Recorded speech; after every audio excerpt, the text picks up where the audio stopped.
saw guys' names up there. And, you know, as a player, you don't play to get up on the stadium, but if it's fitting and you think it's fitting, if somebody else thinks it's fitting, and you know, they put you up there. And today was that day that I'm one of the guys that they thought deemed to be on the stadium. It's a great feeling. How special was it the fact that Rich McKay was here, John McKay's son? Well, there's no doubt about it. His dad played a major role in me being a part of Kenny Herocks, Coach Gibbs, and John McKay. I'm sure put their heads together, and John signed off on it. And I'll tell you, the 5 years I had with Coach McKay was 5 good years as far as the coach is concerned with our relationship. What's it like to come in? Not a lot of players can do what you did in terms of coming in, becoming a cornerstone of this franchise, and taking it from, you know, a franchise that was struggling and being the first to take them into the playoffs. Well, you know what? I was just one piece of the puzzle, and we all know the puzzle's never finished unless you put them all together.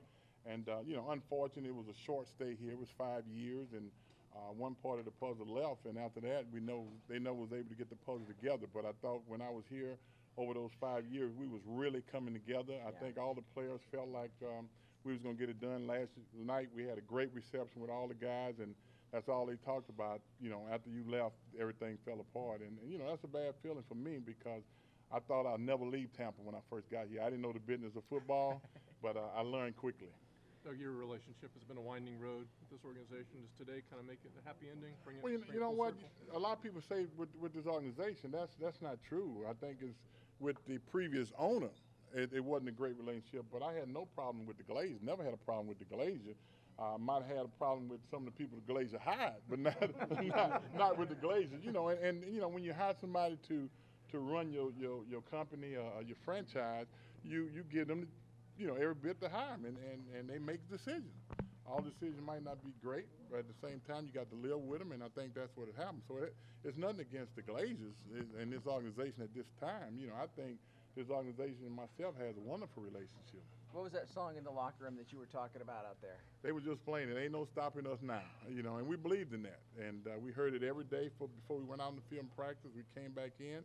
And before you know it, we was 5-0, you know, because we believe we can get it done, and we did. You know, we tail off at the end, but we did what we had to do in the last game in the regular season. What's your relationship with Jameis Winston like, and what are your thoughts on the way he's played so far this season?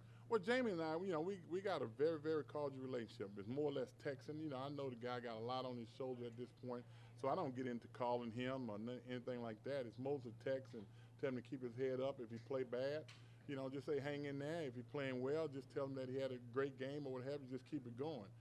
That's the type of relationship we have. You know, when we go to football award dinner and stuff like that, like we met, you know, we had an opportunity to sit down and talk about real life and the things that he has to do to get accomplished. And I think when you look at a young guy like him as a rookie, and you say to yourself that this guy's come a long ways and he got a long ways to go, but you can see that James is going to be a pretty good quarterback. You think one day his name is up there in the? That's too far to talk about that now. This is his first year. You know, I came here in 1978 and they just put mine up. I don't know. Now, it was a long time since you left. Now, it was a long time since you left for the first time. Does it do your heart good to see all the orange number 12s in the stadium, people walking around? You know what? All the orange jerseys, man. That's a joy in my heart. A lot of people talk about it. We go play and they say, you used to wear that ugly orange. Well, you know, to us, it wasn't ugly because that's what we had. And we felt good when we put on our orange and white because we went out and played, and we played as hard as we possibly can. Well, now the players actually kind of look forward to wearing those, and a lot of the fans have called for them to bring them back. I know they haven't been able to because of the helmet rule. Well, that's true, too, but I think when they do have an opportunity to bring it back, they enjoy it, and they have a lot of fun. Just looking in the stadium today, man, you know, my wife told me this is a great day, honey, you know, and you got to enjoy it. The guys behind me last night told me that, you know, they know I'm the ultimate team guy. But Mark Cotton walked to me last night. He said, hey, man, take the credit. You deserve it. But at the end of the day, it ain't about me. It's about us. Who was your favorite receiver? Whoever was open. That's the way I looked at it. Jimmy Giles would say him, but that's not necessarily so. He probably was open more than most people.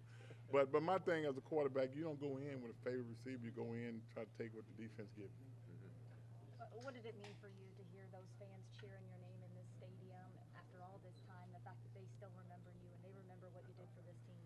I think after a while, you know, if this had been 5 years past when I left, it probably wouldn't have happened. Sometimes it's kind of like like my mom, bless her soul, you know, cook red beans. You got to let it simmer a little bit. And I think that's what has happened after years of just simmering. People realized the impact that Doug Williams had on this area and on the franchise, and the respect comes after that. But that 1979 championship team that went to the NFC Championship, what was so special about that group that was able to turn things around? Well, 2 years. I've been here 2 years, you know, and before that, I got here in 1978. They had only won 2 games. The year after that, I got here, we won 5. And we just felt like at that time it was our time, and we went out and we kind of like took no prisoner, whatever it takes.